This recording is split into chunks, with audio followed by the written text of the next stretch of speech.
युवा अवस्था भी हमारे जीवन का बहुत ही सुंदर काल होता है कि नहीं?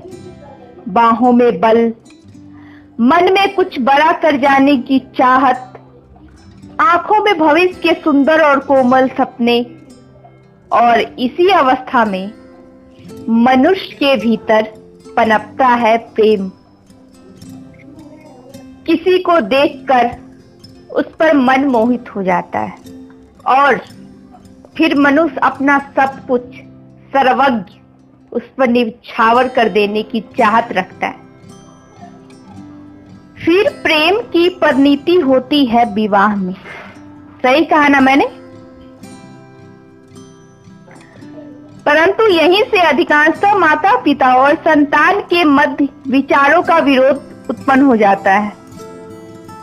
संतान को लगता है उनका चुना हुआ जीवन साथी उनके लिए उपयुक्त है, सही है, और माता पिता को लगता है कि संतान अनजाने में भूल कर रहे हैं। संतान का तर्क होता है कि वह विवाह किसके साथ करना चाहता है वह उसका अधिकार है, और माता पिता का तर्क होता है कि अभी जीवन साथी चुनने की समझ संतान में नहीं है। लेकिन माता पिता को इस बात का ध्यान रखना पड़ेगा कि अगर बच्चों में जीवन साथी चुनने की समझ नहीं है तो शादी के बाद क्या गारंटी है वो घर संभालने के लिए लायक होगा या नहीं। इस पे जरा विचार कीजिए आप। तो अब बात आती है इस समस्या का समाधान कैसे निकाले, सही निर्णय कैसे ले।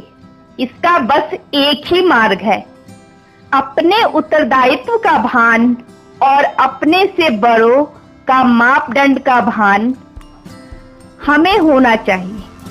विवाह करने से पूर्व यह जानने की आवश्यकता होनी चाहिए कि विवाह केवल अपने प्रेम को पाने का मार्ग नहीं है,